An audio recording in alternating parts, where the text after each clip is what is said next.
সুপ্রিয় শিক্ষার্থী, আসসালামু আলাইকুম রহমতুল্লাহ।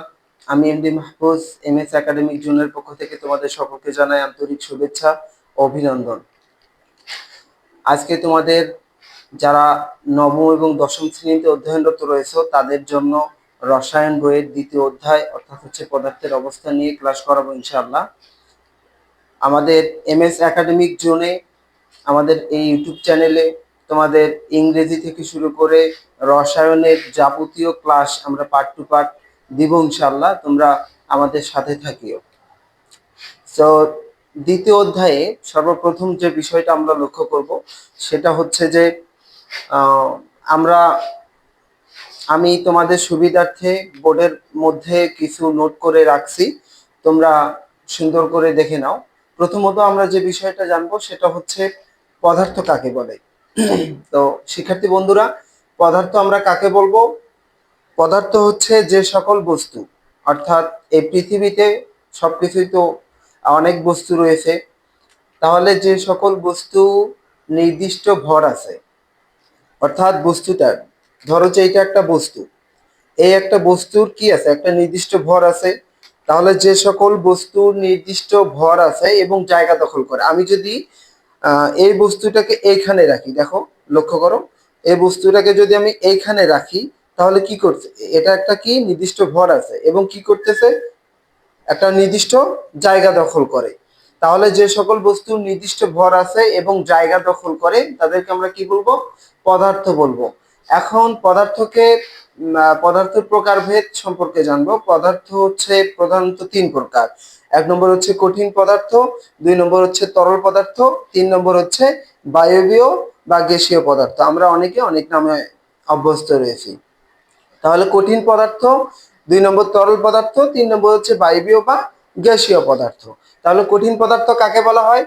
কঠিন পদার্থ হচ্ছে এখানে আমরা প্রথমত যে বিষয়টা একটু জেনে রাখি, পদার্থের সংজ্ঞা, অর্থাৎ কঠিন পদার্থ, তরল পদার্থ এবং বায়বীয় বা গ্যাসীয় পদার্থের সংজ্ঞা জানার আগে আমরা পূর্বে যে বিষয়টা জানার দরকার সেটা হচ্ছে তিনটা অবস্থা এখানে বিরাজমান করবে। একটা হচ্ছে কি, একটা হচ্ছে একটা ভর, আর একটা হচ্ছে কি একটা আয়তন, আর একটা হচ্ছে আকার। একটা ভর, একটা আয়তন এবং আকার। তাহলে কঠিন পদার্থ কাকে বলা হয়? কঠিন পদার্থ হচ্ছে যেসব পদার্থের নির্দিষ্ট নির্দিষ্ট কি আছে, আকার আছে।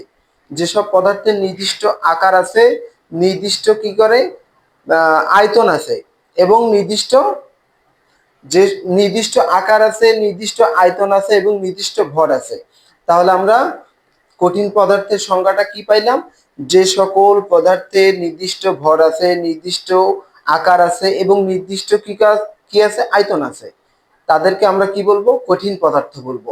কঠিন পদার্থের উদাহরণ যদি আমি তোমাদেরকে বলি তাহলে ইট ইট ইটটাকে যদি আমরা এই ভূমির মধ্যে রাখি, দেখো একটা নির্দিষ্ট কি আছে, ভর আছে, আবার কি আছে, এটা একটা জায়গা জুড়ে অবস্থান করবে। আমি তোমাদের বোঝার সুবিধার্থে বলি, এই এটা একটা কঠিন পদার্থ, এই পদার্থকে যদি আমি এইখানে রাখি তাহলে কি করতেছে, একটা নির্দিষ্ট ভর আছে এবং নির্দিষ্ট একটা আকার আছে। কতটুকু? একটা আকার আছে। তাহলে আবার কি আছে, নির্দিষ্ট একটা আয়তন আছে। আয়তন অর্থাৎ কতটুকু জায়গা জুড়ে সে অবস্থান করতেছে সেটা হচ্ছে আয়তন। তাহলে কঠিন পদার্থের নির্দিষ্ট ভর আছে, নির্দিষ্ট আকার আছে এবং নির্দিষ্ট কি আছে, আয়তন আছে। সে সকল পদার্থকে আমরা কি বলবো? কঠিন পদার্থ বলবো। এরপরে আসি তোমাদের হচ্ছে তরল পদার্থ। তরল পদার্থ কাকে বলা হয়? তরল পদার্থ হচ্ছে যে সকল পদার্থের নির্দিষ্ট ভর আছে, নির্দিষ্ট আয়তন আছে কিন্তু নির্দিষ্ট কোনো কি নাই, আকার নেই। অর্থাৎ আমি যেমন পানি, পানি একটা কি তরল পদার্থ। এই পানিটাকে যদি আহ আমি ওজন করি তাহলে একটা কি আছে, নির্দিষ্ট ভর পাওয়া যাবে। আবার কি আছে, একটা নির্দিষ্ট আকার আছে। যেমন আমরা একটা কোনো পাত্রের মধ্যে রাখলাম অথবা অল্প একটু পানি মাটির মধ্যে ফেলাই দিলাম, কি করবে, একটা জায়গা জুড়ে পানিটা কি হবে, বিস্তৃত হয়ে যাবে। তাহলে একটা নির্দিষ্ট কি আছে, ভর আছে, নির্দিষ্ট একটা আয়তন আছে কিন্তু আকার নেই। পানির কিন্তু আকার আমরা কেউ বলতে পারবো না যে আসলে পানির আকারটা কিরকম বা পানি দেখতে কিরকম, পানির আকার কিরকম, কিভাবে চিনবো? তাহলে তরল পদার্থের কি আছে, নির্দিষ্ট ভর আছে এবং নির্দিষ্ট আয়তন আছে, কিন্তু নির্দিষ্ট কোনো আকার নেই, তাদেরকে আমরা কি বলবো, তরল পদার্থ বলবো। এরপরে তিন নম্বরে কি আছে, বায়বীয় বা গ্যাসীয় পদার্থ। অর্থাৎ হচ্ছে আমরা অনেকে বলি বায়বীয় পদার্থ, আবার অনেকে বলি গ্যাসীয় পদার্থ। তাহলে বায়বীয় পদার্থ কাকে বলা হয়, যে সকল পদার্থের নির্দিষ্ট একটা ভর আছে, নির্দিষ্ট কি আছে, ভর আছে, কিন্তু নির্দিষ্ট কোনো আকার বা আয়তন কোনোটাই নেই। অর্থাৎ শুধু নির্দিষ্ট কি আছে, ভর আছে, কিন্তু নির্দিষ্ট কোনো আকার অথবা আয়তন কোনোটাই নেই, তাদেরকে আমরা কি বলবো, গ্যাসীয় পদার্থ বলবো। যেমন এখানে আমি উদাহরণ দিছি যে হচ্ছে সিলিন্ডার গ্যাস। আমরা সিলিন্ডার গ্যাস যখন আমরা আনবো তখন আমরা লক্ষ্য করব যে ওখানে সুন্দর করে লেখা আছে কি 12 কেজি, তার মানে এখানে একটা নির্দিষ্ট ভর 12 কেজি ওজন, কিন্তু নির্দিষ্ট কোনো আকার আছে, গ্যাসের কোনো নির্দিষ্ট আকার আমরা বর্ণনা করতে পারবো, পারবো না। আবার নির্দিষ্ট কোনো আয়তন, আয়তনটা কি, গ্যাসটাকে আমরা যখন ছেড়ে দিব তখন কিন্তু একটা এলাকা জুড়ে থাকবে না, অর্থাৎ ওটা কি ছড়িয়ে পড়বে, তাহলে নির্দিষ্ট কোনো আয়তনে নেই। আয়তন কখন হবে, যখন আমরা কোনো একটা বস্তুর ভেতর কোনো একটা পাত্রের ভিতর যখন আমরা আবদ্ধ করব তখন কি হবে, ওইটার আয়তন হবে। তাহলে গ্যাসীয় পদার্থ আমরা কাকে বলবো, বায়বীয় বা গ্যাসীয় পদার্থ, যে সকল পদার্থের নির্দিষ্ট ভর আছে কিন্তু নির্দিষ্ট কোনো আকার বা আয়তন নেই, তাদেরকে আমরা কি বলবো, গ্যাসীয় বা বায়বীয় পদার্থ। তাহলে আমি তোমাদের সুবিধার্থে সুন্দর করে বোর্ডের মধ্যে লিখে রাখছি, তোমরা কি করবা, ভিডিওটা স্টপ করবা, স্টপ করে সুন্দর করে নোট করে লিখে রাখবা, অথবা একটা কি করবা, স্ক্রিনশট দিয়ে রাখবা। সো তোমরা যারা যারা স্ক্রিনশট দিতে চাও সুন্দর করে একটা স্ক্রিনশট দিয়ে রাখো।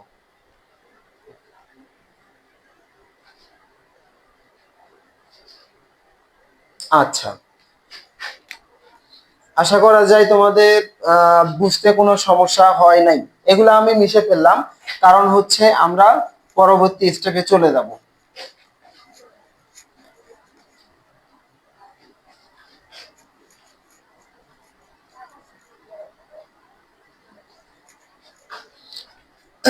আমরা হচ্ছে কঠিন পদার্থ, তরল পদার্থ এবং বায়বীয় পদার্থের সংজ্ঞা জানলাম। এখন আমরা চিনবো যে আসলে কঠিন পদার্থ কি রকম, বায়বীয় পদার্থ কি রকম এবং গ্যাসীয় পদার্থ কি রকম। আমি তিনটা চিত্র তোমাদের বোঝার সুবিধার্থে তিনটা চিত্র বোর্ডের মধ্যে এঁকে নিচ্ছি।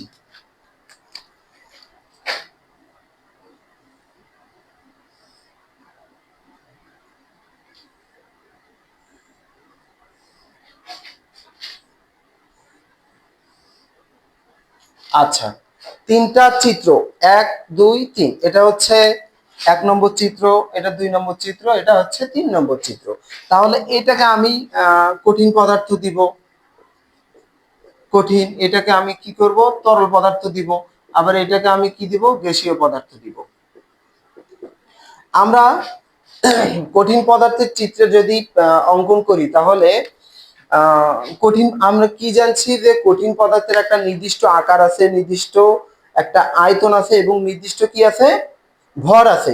তাহলে কঠিন পদার্থকে আমরা যখন কোনো একটা আহ বস্তুর উপরে রাখবো অথবা কোনো একটা পাত্রের উপরে রাখবো, তখন কি হবে, একটা নির্দিষ্ট আকার, নির্দিষ্ট ভর, নির্দিষ্ট আয়তন আছে, তাহলে কি হবে, এইরকম হবে, অর্থাৎ একটা নির্দিষ্ট জায়গা জুড়ে অবস্থান করবে। এটা ধরো একটা কঠিন পদার্থ, এই যে এই জায়গাটা ধরো একটা কঠিন পদার্থ, তারপরে তরল পদার্থ এটা, তারপরে গ্যাসীয় পদার্থ এটা। এখন তোমাদের এই তিনটা চিত্র বোঝানোর আগে আরেকটা বিষয় ক্লিয়ার করে নেই, সেটা হচ্ছে প্রত্যেক পদার্থ, আমরা কিন্তু অনেকেই জানি যে প্রত্যেক পদার্থ অসংখ্য ক্ষুদ্র ক্ষুদ্র কণা দিয়ে গঠিত। ক্ষুদ্র ক্ষুদ্র কণা কিরকম, এরকম ক্ষুদ্র ক্ষুদ্র কণা, এরকম ক্ষুদ্র ক্ষুদ্র কণা দিয়ে গঠিত প্রত্যেক পদার্থ। তাহলে প্রত্যেক পদার্থ কি, অসংখ্য ক্ষুদ্র ক্ষুদ্র কণা দিয়ে গঠিত। তাহলে আমরা কঠিন পদার্থ যদি কঠিন পদার্থের কথা যদি চিন্তা করি, তাহলে কঠিন পদার্থ কি, এই ক্ষুদ্র ক্ষুদ্র কণা দিয়ে গঠিত। আবার তরল পদার্থের কথা যদি কল্পনা করি, তাহলে তরল পদার্থ কি, ক্ষুদ্র ক্ষুদ্র কণা দিয়ে গঠিত। আবার গ্যাসীয় পদার্থের কথা যদি চিন্তা করি, তাহলে গ্যাসীয় পদার্থ কি, ক্ষুদ্র ক্ষুদ্র কণা দিয়ে গঠিত। আচ্ছা, তাহলে কঠিন পদার্থের চিত্র আমি আর্ট করলাম।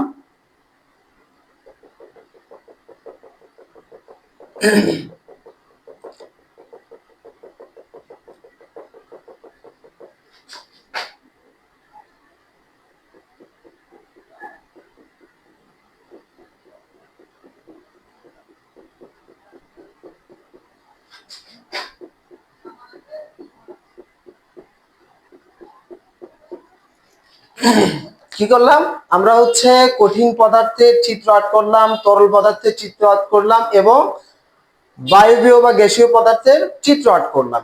তাহলে এইখানে দেখো কঠিন পদার্থ অসংখ্য ক্ষুদ্র ক্ষুদ্র কণা দিয়ে গঠিত, আবার তরল পদার্থ অসংখ্য ক্ষুদ্র ক্ষুদ্র কণা দিয়ে গঠিত, আবার কি গ্যাসীয় পদার্থ অসংখ্য ক্ষুদ্র ক্ষুদ্র কণা দিয়ে গঠিত।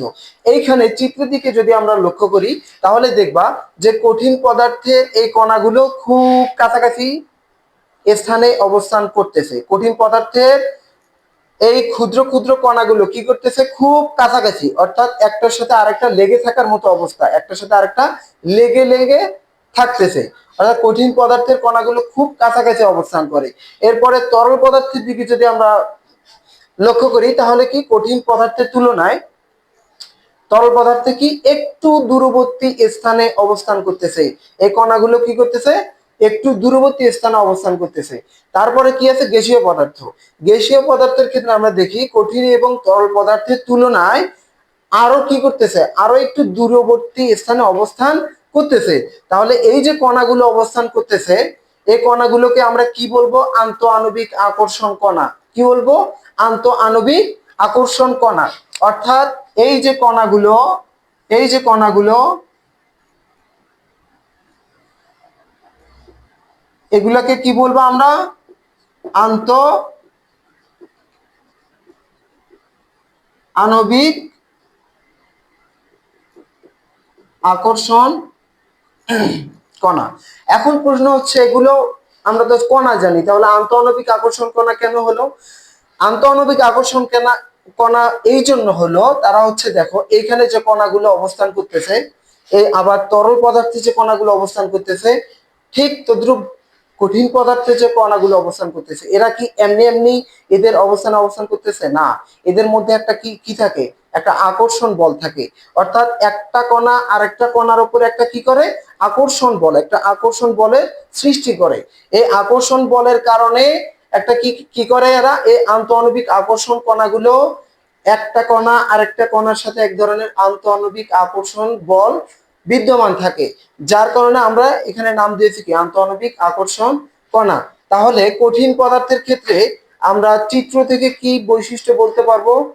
কঠিন পদার্থের আন্তঃআণবিক আকর্ষণ কণাগুলো খুব কাছাকাছি স্থানে অবস্থান করে, আবার তরল পদার্থের ক্ষেত্রে আন্তঃআণবিক আকর্ষণ কণাগুলো কঠিন পদার্থের তুলনায় একটু দূরবর্তী স্থানে অবস্থান করে। এবং গ্যাসীয় পদার্থের ক্ষেত্রে দেখব যে গ্যাসীয় পদার্থের আন্তঃআণবিক আকর্ষণ কণাগুলো কঠিন এবং তরলের তুলনায় আরো কি করে আরো বেশি দূরবর্তী স্থানে অবস্থান করে। এটা হচ্ছে আমরা বৈশিষ্ট্য জানলাম। এখন তোমাদের পরবর্তী স্টেপে আছে যে হচ্ছে কণার গতি তথ্য। কি আছে? কণার গতি। তাহলে কণার গতি তথ্য কি হবে? এইখানে লক্ষ্য করো কঠিন পদার্থ তরল পদার্থ এবং গ্যাসীয় পদার্থের ক্ষেত্রে দেখো এই একটা কণা আরেকটা কণা যে অবস্থান করতেছে অবশ্যই এদের মধ্যে কি একটা যেমন আন্তঃআণবিক আকর্ষণ বল বিদ্যমান রয়েছে, তাহলে এদের মধ্যে অবশ্যই একটা কি কি থাকে গতিশক্তি থাকে। অর্থাৎ এই কণাটা এরা যে অবস্থান করতেছে এই কণাগুলোর মধ্যে এক ধরনের কি থাকে গতিশক্তি থাকে। তাহলে কণার গতিতত্ত্ব হচ্ছে এইটা যে আন্তঃআণবিক আকর্ষণ বল অথবা আন্তঃআণবিক আকর্ষণ কণা এবং হচ্ছে কণার গতিশক্তি এই দুইটার সমন্বয়ে আমরা যদি কোনো পদার্থকে উপস্থাপন করতে পারি অথবা ব্যাখ্যা করতে পারি তাহলে সেটাকে আমরা কি বলবো কণার গতিতত্ত্ব বলবো। ক্লিয়ার? আশা করি তোমাদের কোনো সমস্যা হওয়ার কথা নয়। তাহলে আমরা কণার গতিতত্ত্ব সম্পর্কে জানলাম। আর এইখানে আর একটা বিষয় জানার প্রয়োজন, সেটা হচ্ছে এই কঠিন পদার্থ তরল পদার্থ এবং গ্যাসীয় পদার্থ আমরা তিনটা চিত্র অঙ্কন করছি।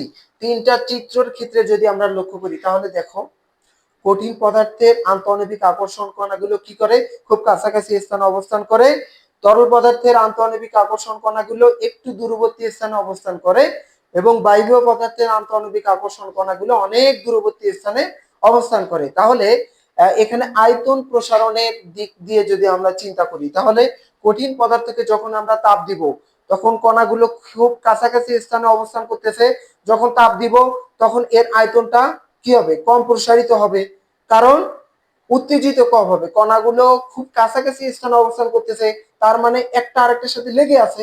তাহলে এইটাকে যদি আমরা আয়তন প্রসারণ অথবা আয়তনটাকে আমরা যদি বৃদ্ধি করতে চাই তাহলে কি হবে, এটা বেশি তাপের প্রয়োজন হবে। তাহলে একই তাপমাত্রায় যদি আমরা তিনটি পদার্থকে তাপ দেই তাহলে কঠিন পদার্থের আয়তন প্রসারণ কম হবে। কি হবে, কম হবে, কারণ আন্তঃআণবিক কণাগুলো খুব কাছাকাছি স্থানে অবস্থান করতেছে। আবার তরল পদার্থের আয়তন প্রসারণ তুলনামূলকভাবে একটু বেশি হবে, কারণ একটু দূরবর্তী স্থানে অবস্থান করতেছে কণাগুলো। আবার গ্যাসীয় পদার্থের ক্ষেত্রে এর আয়তন প্রসারণটা কি তুলনামূলকভাবে বেশি পরিমাণে বৃদ্ধি পাবে, কারণ এই আন্তঃআণবিক আকর্ষণ কণাগুলো অনেক দূরবর্তী স্থানে অবস্থান করতেছে। সো তোমরা চিত্র দেখে আমি যেগুলো বললাম এগুলো চিত্র দেখে তোমরা একটু তোমার মনের সাথে তোমার কল্পনার সাথে একটু বুঝে দেখো যে আসলে আমি যে কথাগুলো বললাম এগুলো তোমার মনে গেঁথে গেছে কিনা, অর্থাৎ তুমি বুঝতে পারছো কিনা, তোমরা একটু ভালোভাবে দেখে নাও।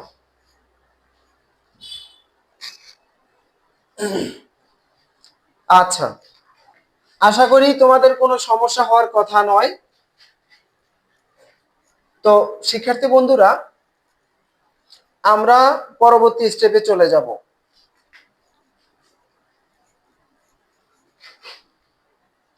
এর পরবর্তী স্টেপ হচ্ছে তোমাদের বইয়ের মধ্যে যে বিষয়টা আছে সেটা হচ্ছে ব্যাপন কাকে বলে। ব্যাপন, তারপরে আছে নিঃসরণ। ব্যাপনের সংজ্ঞা যদি আমি তোমাদেরকে বলি তাহলে কোনো মাধ্যমে, অর্থাৎ একটা মাধ্যম প্রয়োজন, কোনো মাধ্যমে কঠিন তরল বা বায়বীয় পদার্থে কয়টা পদার্থ থাকবে, কঠিন তরল বায়বীয় পদার্থ, অর্থাৎ তিনটা ব্যাপনের ক্ষেত্রে তিনটা পদার্থই বিদ্যমান থাকবে। তাহলে কোনো মাধ্যমে কঠিন তরল বা বায়বীয় পদার্থের স্বতঃস্ফূর্ত এবং সমভাবে পরিবর্তন হওয়ার প্রক্রিয়াকে কি বলা হয়, ব্যাপন বলা হয়। অর্থাৎ কঠিন তরল বায়বীয় তিনটা পদার্থ স্বতঃস্ফূর্ত এবং সমভাবে, অর্থাৎ সমান আকারে পরিব্যাপ্ত হবে, এটাকে আমরা কি বলবো, ব্যাপন বলবো। তাহলে আমরা সংজ্ঞাটা লিখে রাখি।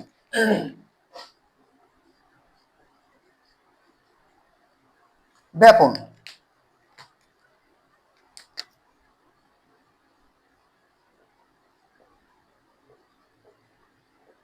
কোনো মাধ্যমে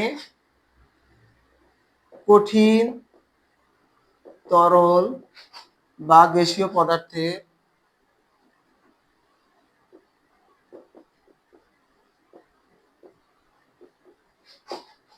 স্বতঃস্ফূর্ত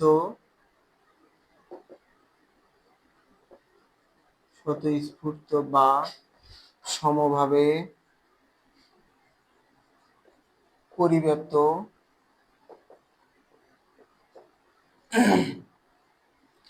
হওয়ার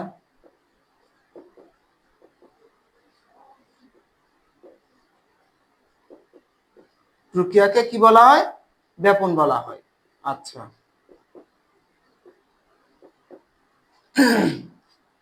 তো শিক্ষার্থী বন্ধুরা, আমরা কি জানলাম, কোনো মাধ্যমে কঠিন তরল বায়বীয় পদার্থে তিনটা পদার্থ বিদ্যমান থাকবে, কঠিন তরল বায়বীয়। তাহলে কোনো মাধ্যমে কঠিন তরল এবং বায়বীয় পদার্থের স্বতঃস্ফূর্ত এবং সমভাবে পরিব্যাপ্ত হওয়ার প্রক্রিয়াকে কি বলা হয়, ব্যাপন বলা হয়। আচ্ছা, আমরা যদি উদাহরণ দেই তাহলে এখানে উদাহরণ দিতে পারি,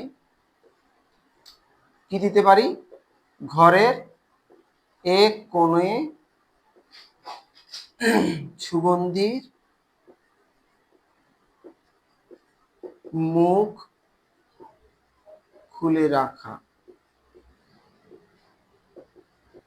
আচ্ছা, এইটা উদাহরণ দিলাম আমি।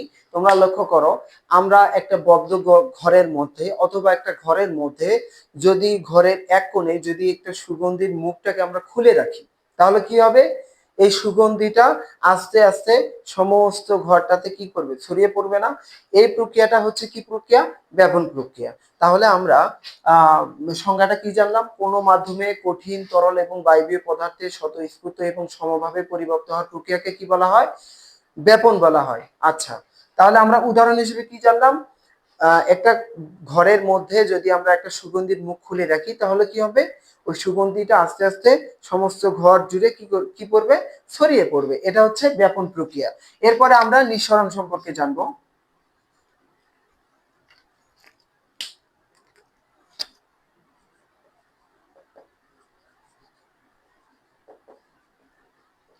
নিঃসরণের সংজ্ঞাটা যদি আমি বলি, তাহলে নিঃসরণের ক্ষেত্রে শুধুমাত্র গ্যাসীয় পদার্থের প্রভাব বিদ্যমান থাকে। কি থাকে? শুধুমাত্র গ্যাসীয় পদার্থের প্রভাব বিদ্যমান থাকে। তাহলে নিঃসরণের সংজ্ঞাটা কি? সরু ছিদ্রপথে। কি ছিদ্রপথে? একটা ছিদ্রপথ থাকবে, সরু ছিদ্রপথে কোনো গ্যাসীয় পদার্থের উচ্চ চাপের স্থান থেকে নিম্ন চাপ, অর্থাৎ এখানে হাই এখানে লো, তাহলে উচ্চ চাপের স্থান থেকে নিম্ন চাপের স্থানের দিকে বেরিয়ে আসার প্রক্রিয়াকে কি বলা হয়? নিঃসরণ বলা হয়। আচ্ছা, তাহলে আমরা এখানে লিখে রাখি,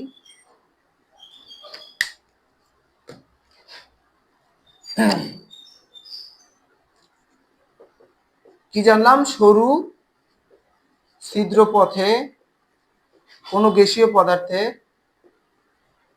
কোনো গ্যাসীয় পদার্থে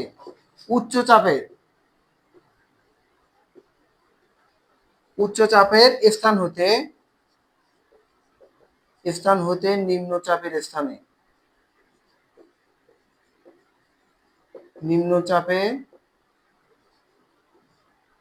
স্থানে সজোরে বেরিয়ে আসার প্রক্রিয়াকে কি বলা হয়? নিঃসরণ বলা হয়। বেরিয়ে আসার প্রক্রিয়াকে কি বলা হয়? নিঃসরণ বলা হয়।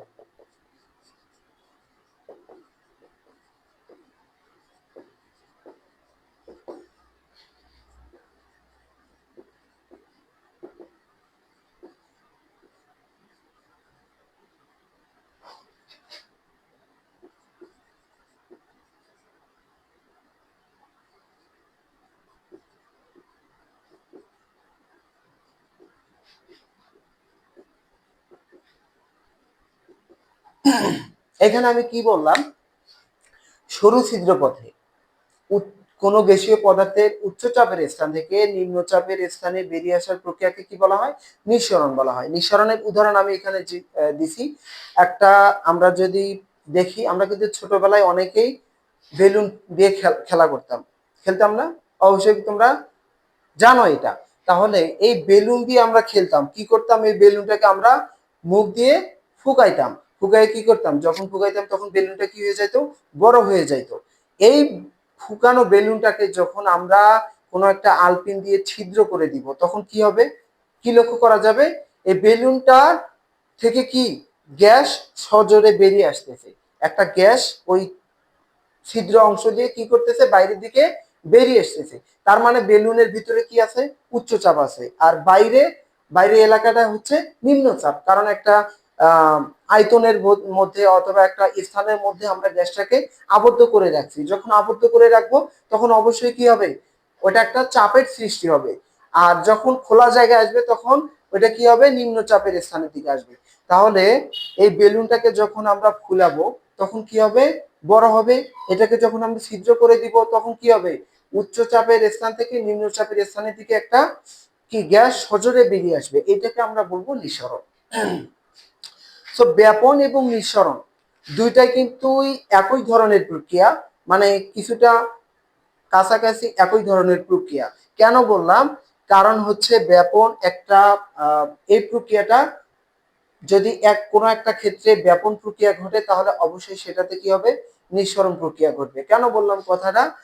আমরা যদি লক্ষ্য করি যে বডি স্প্রে, কি স্প্রে? Body spray.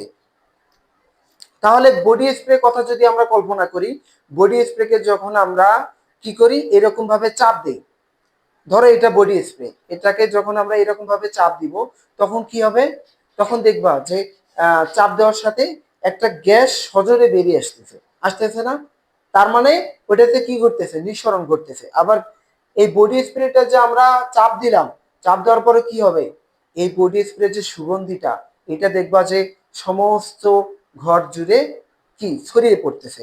তার মানে আগে নিঃসরণ প্রক্রিয়া ঘটতেছে, তার মানে তারপরে কি ব্যাপন প্রক্রিয়া ঘটতেছে। তাহলে কোনো একটা মাধ্যমে যদি ব্যাপন এবং নিঃসরণের মধ্যে কোনো একটা প্রক্রিয়া ঘটে, তাহলে কি হবে?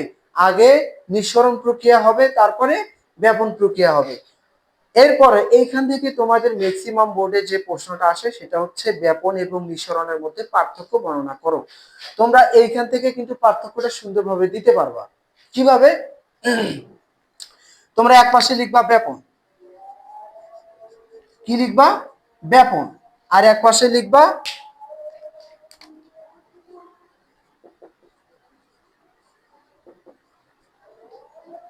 তাহলে এক পাশে লিখবা ব্যাপন আর এক পাশে লিখবা নিঃসরণ। তাহলে ব্যাপন এবং নিঃসরণ আমরা যখন পার্থক্য লিখতে যাই তখন আমরা ছক আকারে লিখবো, কারণ এইটাতে বেশি গ্রহণযোগ্য। তাহলে ব্যাপন এবং নিঃসরণ, প্রথমত যে পয়েন্টটা দিব সেটা হচ্ছে ব্যাপনের সংজ্ঞা, এ পাশে নিঃসরণের সংজ্ঞা। এরপরে দ্বিতীয় যে পয়েন্টটা দিব আমরা কিন্তু এইখান থেকে এটার পার্থক্যটা বের করতে পারবো। এইখানে তোমরা লক্ষ্য করো, ব্যাপনের ক্ষেত্রে কঠিন পদার্থ, তরল পদার্থ, বায়বীয় পদার্থ অর্থাৎ তিনটা পদার্থ বিদ্যমান, কিন্তু নিঃসরণের ক্ষেত্রে দেখো শুধু গ্যাসীয় পদার্থ বিদ্যমান থাকে। তাহলে এটা আমরা একটা পয়েন্ট হিসেবে দিতে পারি, অর্থাৎ ব্যাপনের ক্ষেত্রে শুধু ব্যাপনের ক্ষেত্রে কঠিন, তরল, বায়বীয় তিনটি অবস্থায় বিদ্যমান অথবা তিনটি পদার্থ বিদ্যমান। আর নিঃসরণের ক্ষেত্রে কি হবে? শুধু গ্যাসীয় অবস্থা অথবা গ্যাসীয় পদার্থ বিদ্যমান থাকে। আচ্ছা, তারপরে পয়েন্ট আমরা কি দিতে পারি? ব্যাপনের ক্ষেত্রে দেখো, ব্যাপনের ক্ষেত্রে কোনো চাপের প্রভাব নেই, ব্যাপনের ক্ষেত্রে কোনো চাপের প্রভাব নেই, কিন্তু নিঃসরণের ক্ষেত্রে কি আছে? চাপের প্রভাব আছে। চাপের প্রভাব দেখো, উচ্চ চাপের স্থান থেকে নিম্ন চাপের স্থানে বেরিয়ে আসে, তার মানে একটা চাপের প্রভাব বিদ্যমান আছে। তাহলে এটা অবশ্যই আমরা পয়েন্ট দিতে পারি ব্যাপন এবং নিঃসরণের পার্থক্যের মধ্যে, অর্থাৎ ব্যাপনের ক্ষেত্রে চাপের প্রভাব বিদ্যমান নয়, আর নিঃসরণের ক্ষেত্রে কি? চাপের প্রভাব বিদ্যমান। তারপরে আমরা উদাহরণ দিতে পারি দুটো একটা, এটা আমরা কি উদাহরণ দিতে পারি। আবার আরেকটা দিতে পারি, যেটা আমি তোমাদের কিছুক্ষণ আগেই বললাম, যে যে কোনো অবস্থায় আগে কি প্রক্রিয়া ঘটে? আগে নিঃসরণ প্রক্রিয়া ঘটে, তারপরে কি প্রক্রিয়া ঘটে? ব্যাপন প্রক্রিয়া ঘটে। এটা আমরা একটা পয়েন্ট হিসেবে দিতে পারি। তো তোমাদের এতটুকুর মধ্যে আশা করা যায় কোনো সমস্যা হওয়ার কথা নয়। তারপর যদি তোমাদের সমস্যা হয়ে থাকে তাহলে আমাদের কমেন্ট বক্সে জানাবা, আমরা সমস্যাগুলো সমাধান করার চেষ্টা করব ইনশাআল্লাহ। আর তোমরা অবশ্যই কি করবা, তোমাদের কাছে রিকোয়েস্ট, তোমরা এই ক্লাসগুলো কি আমরা প্রতিনিয়ত পার্ট টু পার্ট ক্লাসগুলো ছাড়বো এই আমাদের ইউটিউব চ্যানেলে, এমএস একাডেমিক জুন ইউটিউব চ্যানেলে। তোমাদের ভালোর জন্য, তোমাদের মঙ্গলের জন্য, অর্থাৎ যাদের একটু সমস্যা রয়েছে তাদের এই সমস্যাগুলো সমাধান করার জন্য আমরা প্রতিনিয়ত ইংলিশ এবং কেমিস্ট্রি, যারা নবম এবং দশম শ্রেণীতে অধ্যয়ন রয়েছে তাদের জন্য আমরা পার্ট টু পার্ট ইংলিশের বেসিক ক্লাস আমরা প্রতিনিয়ত আপলোড করে থাকি। তোমরা অবশ্যই কি করবা, তোমাদের যাদের সমস্যা রয়েছে অবশ্যই তোমরা আমাদের চ্যানেল থেকে ভিডিওগুলো দেখে নিবা। আর রসায়নের যাদের সমস্যা রয়েছে তোমরা অবশ্যই আমাদের এই ভিডিওগুলো দেখে নিবা। আর অবশ্যই কি করবা, চ্যানেলটিকে আমাদের সাবস্ক্রাইব করবা এবং শেয়ার করে দিবা, যাতে করে তোমাদের সহপাঠী, বন্ধু বান্ধব এবং আরো অন্যান্য যারা রয়েছে তাদের কাছে ভিডিওটা পৌঁছে যায়। সো তোমাদের পরবর্তী স্টেপে আমরা জানবো। আশা করি এই পর্যন্ত তোমাদের কোনো সমস্যা হওয়ার কথা নয়। আমরা ব্যাপন এবং নিঃসরণের পার্থক্যটা জেনে নিলাম। এরপরে তোমাদের যে বিষয়টা আছে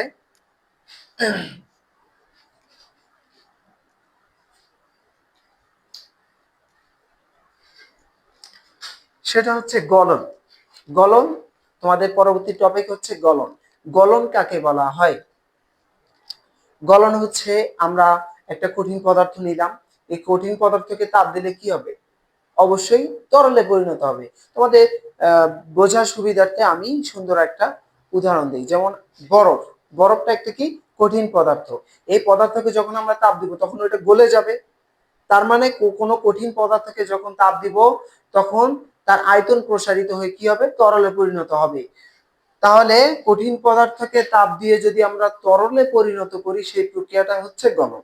সেই প্রক্রিয়াটা কি? গলন। আচ্ছা, তাহলে আমরা সুন্দর করে লিখে রাখি।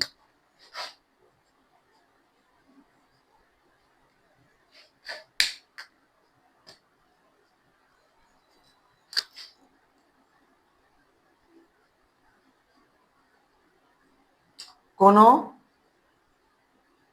কঠিন পদার্থকে তাপ দিয়ে তরল পদার্থে পরিণত করার প্রক্রিয়াকে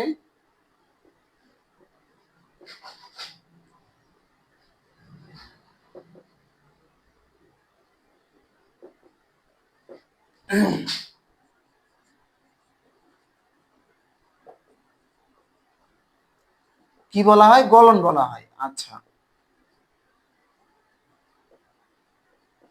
গলন বলে। আচ্ছা, তারপরে তোমাদের যে বিষয়টা আছে সেটা হচ্ছে স্ফুটন। স্ফুটন স্ফুটনটা কাকে বলা হয়? কোন তরল পদার্থকে তাপ দিয়ে যদি আমরা গ্যাসীয় অবস্থায়, বায়বীয় অবস্থায় পরিণত করি, এটাকে বলা হয় স্ফুটন। তাহলে আমরা সুন্দর করে লিখে রাখি। আমি একটু নিচে লিখলাম, হ্যাঁ, স্ফুটনটা একটু নিচে লিখলাম, এটার অবশ্যই কারণ আছে, তোমাদেরকে বুঝিয়ে দিচ্ছি আমি। স্ফুটন, স্ফুটনের সংজ্ঞা আমরা কি বললাম? কোন তরল পদার্থকে তাপ দিয়ে গ্যাসীয় অবস্থায় পরিণত, গ্যাসীয় বা বায়বীয় একই, গ্যাসীয় অবস্থায়, আচ্ছা, পরিণত করার প্রক্রিয়াকে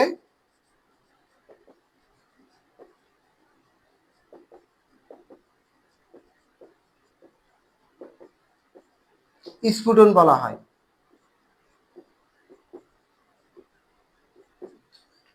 তাহলে আমরা কি লিখলাম? কোন তরল পদার্থকে তাপ দিয়ে গ্যাসীয় অবস্থায় পরিণত করার প্রক্রিয়াকে স্ফুটন বলা হয়। তাহলে এই যে আমরা মাঝখানে গ্যাপটুকু রাখলাম, কেন রাখলাম? কারণ গলনের সাথে একটা বিষয় সম্পৃক্ত রয়েছে এবং স্ফুটনের সাথে আরেকটা বিষয় সম্পৃক্ত রয়েছে। তাহলে গলনের সাথে যে বিষয়টা সম্পৃক্ত রয়েছে সেটা হচ্ছে গলনাঙ্ক, আবার স্ফুটনের সাথে যে বিষয়টা সম্পৃক্ত রয়েছে সেটা হচ্ছে স্ফুটনাঙ্ক। তাহলে আমরা লিখে নেই গলনাঙ্ক, আর একটা কি? স্ফুট।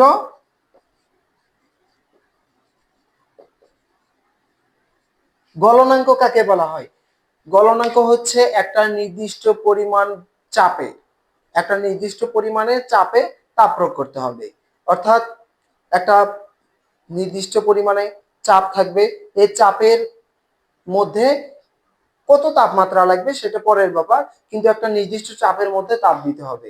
তাহলে সংজ্ঞাটা হচ্ছে এরকম যে 1.0, 1.0 বায়ুমণ্ডলীয় চাপে, চাপটা হচ্ছে 1.0, 1.0। তাহলে 1.0 বায়ুমণ্ডলীয় চাপে কোনো কঠিন পদার্থকে তরলে পরিণত করার প্রক্রিয়াকে গলনাঙ্ক বলা হয়। আবার স্ফুটনাঙ্ক কাকে বলা হয়? ওই সেম প্রসেস, 1.0 বায়ুমণ্ডলীয় চাপে কোনো তরল পদার্থকে তাপ দিয়ে বাষ্পে পরিণত করার প্রক্রিয়াকে স্ফুটনাঙ্ক বলা হয়। তাহলে আমরা লিখে রাখি 1.0 বায়ুমণ্ডলীয় চাপে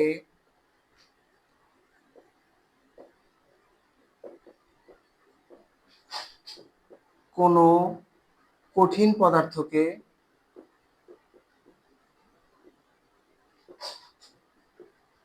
তাপ দিয়ে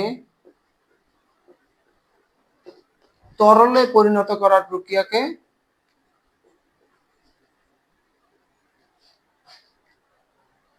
আচ্ছা, তো এখানে একটু মিস্টেক হয়েছে, সেটা হচ্ছে তাপমাত্রা তো অবশ্যই হবে। তাহলে 1.0 বায়ুমণ্ডলীয় চাপে যে তাপমাত্রায়, এখানে কি হবে? এখানে হবে যে তাপমাত্রায়, যে তাপমাত্রায় কোনো কঠিন পদার্থকে তাপ দিয়ে তরলে পরিণত করা হয় তাকে ওই পদার্থে কি বলা হয়? গলনাঙ্ক বলা হয়।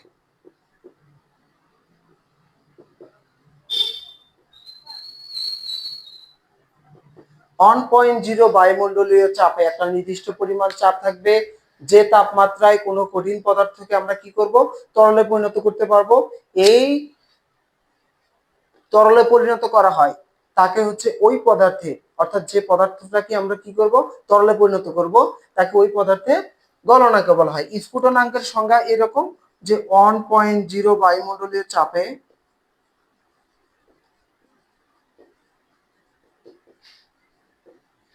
কোন যে তাপমাত্রায়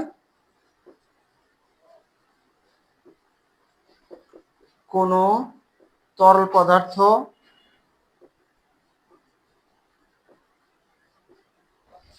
বাষ্পে পরিণত করার প্রক্রিয়াকে বাষ্পে পরিণত করার প্রক্রিয়াকে কি বলা হয়, ওই পদার্থে স্ফুটনাঙ্ক বলা হয়, স্ফুটনাঙ্ক বলে। তো আমরা গলন শিখলাম, গলনাঙ্ক শিখলাম, তারপর স্ফুটন শিখলাম, এরপরে কি স্ফুটনাঙ্ক শিখলাম। তো তোমরা এগুলো কি করবা, ভিডিওটা স্টপ করে সুন্দর করে খাতায় নোট করে রাখবা, অথবা যদি চাও একটা স্ক্রিনশট দিয়ে রাখতে পারো। তো আমি একটু সরে দাঁড়ালাম, তোমরা সুন্দর করে স্ক্রিনশট দিয়ে রাখো।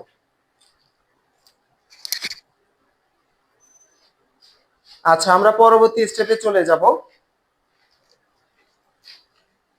এগুলো আমি মিশিয়ে দিলাম, কেমন?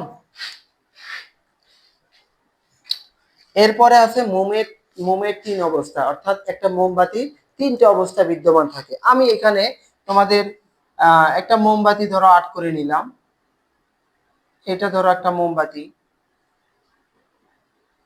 আচ্ছা, এইখানে একটা মনে করো যে আগুন জ্বালানোর একটা প্রসেস, অর্থাৎ যে সুতাটা দেওয়া থাকে, এইটা একটা মোমবাতি।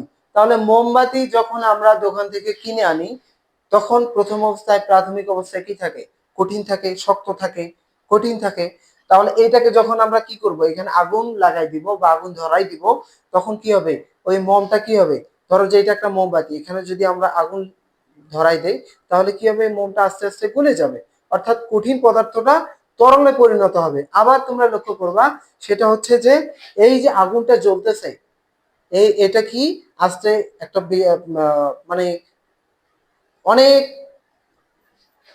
দেখা যায় না এরকম আর কি অবস্থা, অর্থাৎ এটা কি একটা বাষ্পীয় আকারে একটা পদার্থ উড়ে যাবে, অর্থাৎ তিনটা অবস্থায় বিদ্যমান থাকবে, কঠিন, তরল এবং বায়বীয়, তিনটা অবস্থায় বিদ্যমান থাকবে।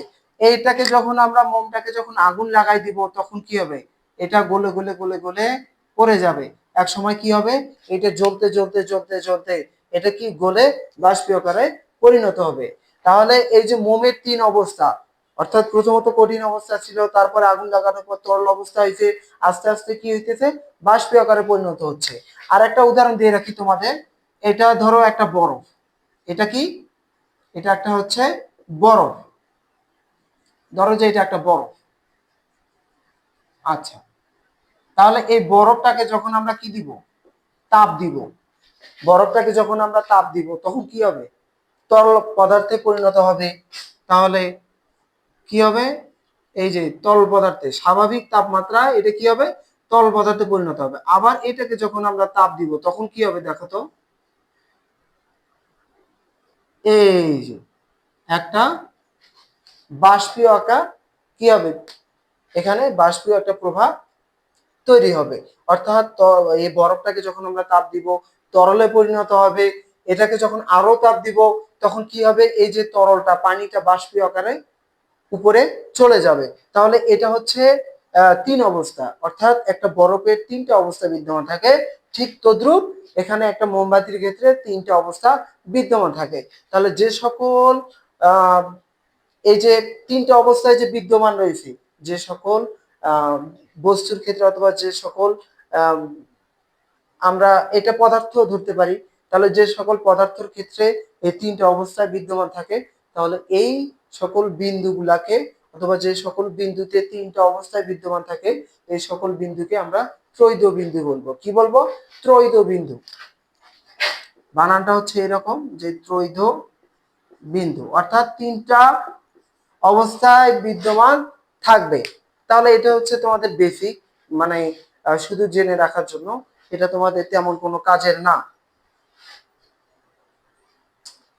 আচ্ছা, এরপরে আমরা তোমাদের পরবর্তী স্টেপে চলে যাব।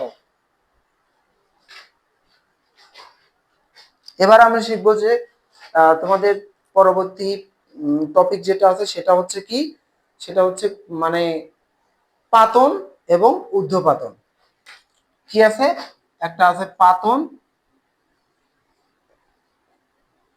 আর একটা আছে কি ঊর্ধ্বপাতন। তাহলে আমি কি লিখলাম, পাতন এবং ঊর্ধ্বপাতন। পাতন এবং ঊর্ধ্বপাতন জানার আগে আমরা দুইটা বিষয় জানবো, সেটা হচ্ছে এক নম্বর বাষ্পীভবন, দুই নম্বর হচ্ছে ঘনীভবন। এক নম্বর কি বাষ্পীভবন, দুই নম্বর হচ্ছে ঘনীভবন। তাহলে বাষ্পীভবন কাকে বলা হয়? আমরা অনেকে মাথায় প্রশ্ন আসতে পারে যে বাষ্পীভবনটা আবার কি। বাষ্পীভবনের সংজ্ঞা হচ্ছে এরকম, যে কোনো তরল পদার্থকে বাষ্পে পরিণত করার প্রক্রিয়াকে বাষ্পীভবন বলা হয়। কোনো তরল পদার্থকে তাপ দিয়ে বাষ্পে পরিণত করার প্রক্রিয়াকে কি বলা হয়? বাষ্পীভবন বলা হয়। আবার ঘনীভবন কাকে বলা হয়? এই যে আমরা তরল পদার্থকে তাপ দিয়ে বাষ্পে পরিণত করলাম, এই বাষ্পীয়কে শীতলীকরণ করে যে বাষ্প আকারে পরিণত হলো, এই বাষ্পীয় আকারটাকে বাষ্পকে শীতলীকরণের মাধ্যমে আবার পুনরায় তরলে পরিণত করার প্রক্রিয়াকে কি বলা হয়? ঘনীভবন বলা হয়। তাহলে আমরা সুন্দর করে লিখে রাখি, একটা হচ্ছে বাষ্পীভবন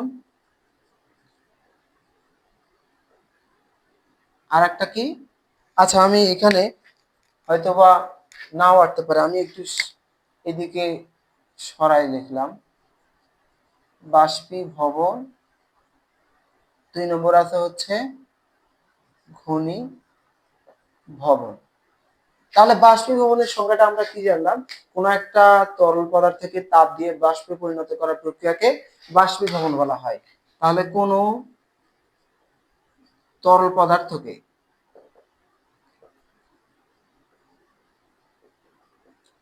তাপ দিয়ে বাষ্পে পরিণত করার প্রক্রিয়াকে পরিণত করা প্রক্রিয়াকে কি বলা হয়? বাষ্পীভবন বলা হয়।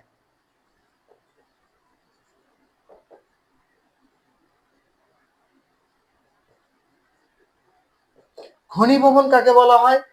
এই যে আমরা বাষ্পীয় আকারে পরিণত করলাম, এই বাষ্পীয় আকারটাকে শীতলীকরণ করে একটা নির্দিষ্ট প্রসেসের মাধ্যমে শীতলীকরণ করে ওইটাকে আবার তরল অবস্থায় পরিণত করার প্রক্রিয়াকে কি বলা হয়? ঘনীভবন বলা হয়। এই যে এখানে বাষ্পীয় আকারে পরিণত করলাম, তাহলে উক্ত বাষ্পকে, অথবা আমরা তোমাদের যদি আলাদা আলাদা ভাবে সংজ্ঞা চাই তাহলে কি দিবা? তাহলে দিবা যে তরল তাপ প্রয়োগে তরল পদার্থকে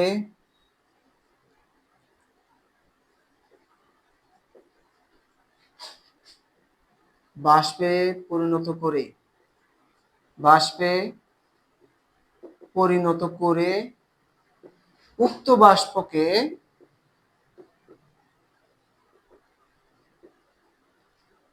শীতলীকরণ করে, আচ্ছা আমি এখানে লিখে দেই, শীতলীকরণ করে পুনরায় তরল পদার্থে পরিণত করার প্রক্রিয়াকে পরিণত করার প্রক্রিয়াকে কি বলা হয়? ঘনীভবন বলা হয়। আচ্ছা,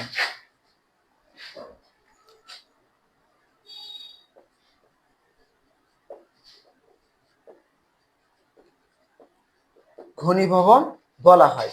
তাহলে অথবা যদি তোমরা দুইটা একখানে, অর্থাৎ হচ্ছে পাতনের সংজ্ঞা আমরা জানবো, কিন্তু পাতনের সংজ্ঞা জানার আগে বাষ্পীভবন এবং ঘনীভবন সম্পর্কে আমরা আগে জেনে নিব। আচ্ছা, তাহলে এখানে তাপ প্রয়োগে তরল পদার্থকে বাষ্পে পরিণত করা, বাষ্পে পরিণত করে উক্ত বাষ্পকে, এটা কিন্তু একার, হ্যাঁ, উক্ত বাষ্পকে শীতলীকরণ করে পুনরায় তরলে পরিণত করার প্রক্রিয়াকে কি বলা হয়? ঘনীভবন বলা হয়। এখন পাতন কাকে বলা হয়? পাতন হচ্ছে বাষ্পীভবন প্লাস ঘনীভবন। বাষ্পীভবন প্লাস ঘনীভবন দুইটা একখানে, দুইটার যোগফলকে, অথবা এরকম করে বলতে পারি যে বাষ্পীভবন এবং ঘনীভবনের সমন্বয় রূপকে কি, এর সমন্বয় রূপকে কি বলা হয়? পাতন বলা হয়। এরকম করে বলতে পারি আমরা। তাহলে পাতন জানার আগে আমাদের অবশ্যই বাষ্পীভবন এবং ঘনীভবন সম্পর্কে জানা দরকার। আচ্ছা, তাহলে আমরা কি জানলাম? পাতন জানলাম এবং বাষ্পীভবন জানলাম এবং ঘনীভবন জানলাম। এবারে আমরা জানবো তোমাদের শেষ টপিক যেটা, সেটা হচ্ছে ঊর্ধ্বপাতন। ঊর্ধ্বপাতন, এখানে তোমরা পাতনের মধ্যে দেখো বাষ্পীভবন এবং যে ঘনীভবন প্রক্রিয়া ঘটলো, দুইটা প্রসেস কিন্তু আছে। একটা হচ্ছে কোন একটা তরল পদার্থকে বাষ্পে পরিণত করছে প্রথম প্রসেসে, তারপরে কি হয়েছে, এই যে বাষ্পে পরিণত করলো, এই বাষ্পীয় পরিণত অবস্থাকে আবার কি শীতলীকরণ করে আবার পুনরায় তরল অবস্থায় পরিণত করছে। তার মানে দুইটা প্রসেস।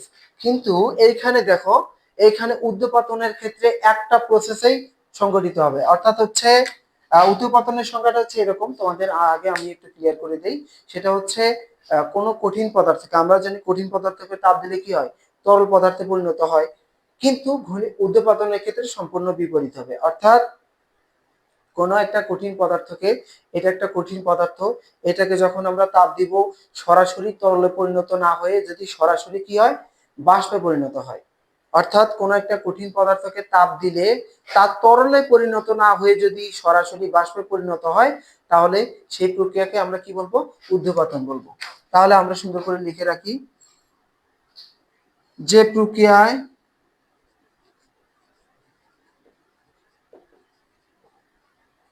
কোনো কঠিন পদার্থকে তাপ দিলে, কোনো কঠিন পদার্থকে তাপ দিলে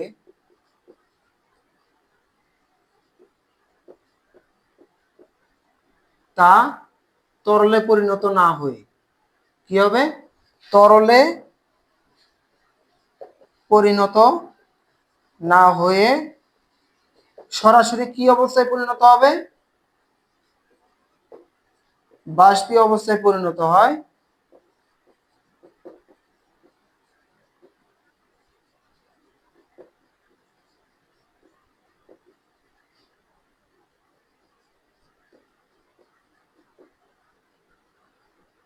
তাকেই ঊর্ধ্বপাতন বলা হয়।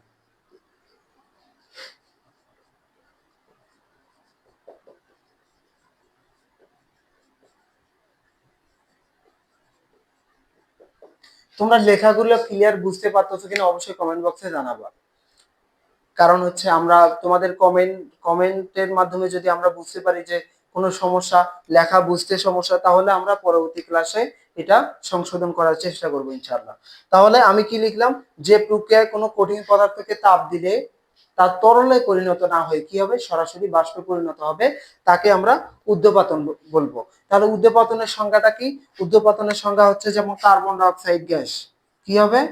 এটা হচ্ছে CO2, carbon die oxide gas, carbon die oxide gas. তারপরে কি হবে? তারপরে ধরো যে এটা হচ্ছে কি, এটা আয়োডিন, I2, I2 তার মানে হচ্ছে আয়োডিন, I2 মানে আয়োডিন। তারপরে দেখো, তারপরে যে বিষয়টা আছে সেটা হচ্ছে অ্যালুমিনিয়াম ক্লোরাইড। অ্যালুমিনিয়াম, এটা কি? Aluminium chloride, aluminium chloride. তাহলে এটা হচ্ছে কার্বন ডাই অক্সাইড, এটা হচ্ছে আয়োডিন, এটা হচ্ছে কি? Aluminium chloride. আর তারপরে কি আছে? অ্যামোনিয়াম, NH4Cl, NH4টা হচ্ছে কি? আমরা জানি NH4 হচ্ছে অ্যামোনিয়াম। কি এটা? লিখে দেই আমি, ammonium,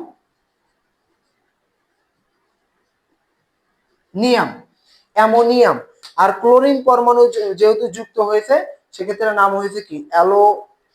ammonium chloride, ammonium chloride.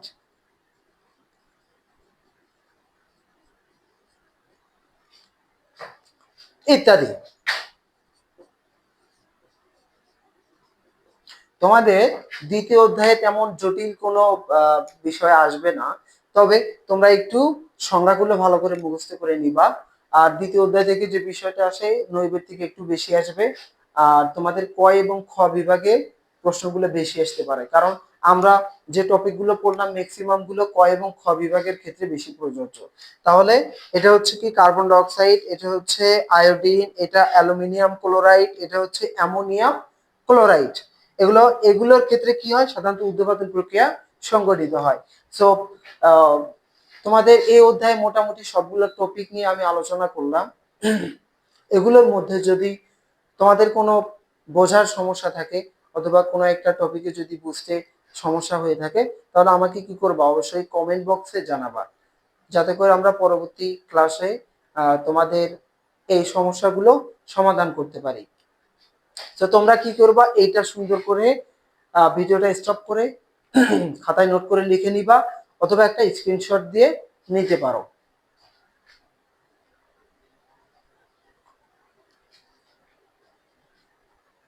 আচ্ছা, তো সুপ্রিয় শিক্ষার্থী বন্ধুরা, তোমাদের দ্বিতীয় অধ্যায়ের ক্লাস আজকের মতো আমি এখানে সমাপ্তি ঘোষণা করব, কারণ জানার যে বিষয়গুলো ছিল সেগুলো তোমাদের মোটামুটি ক্লিয়ার করে দিয়ে রাখছি।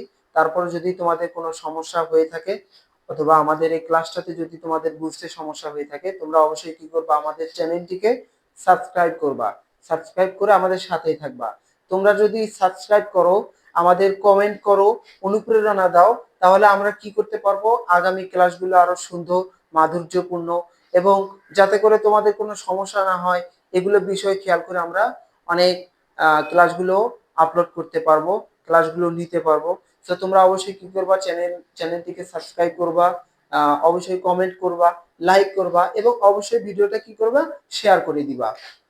তো তোমরা যদি ক্লাসগুলো না বুঝতে পারো, এই যে ক্লাসটা দেখলা এটা যদি না বুঝতে পারো, অবশ্যই তোমরা কি করবা, কমেন্ট করবা যে স্যার আমাদের একটু বুঝতে সমস্যা রয়েছে।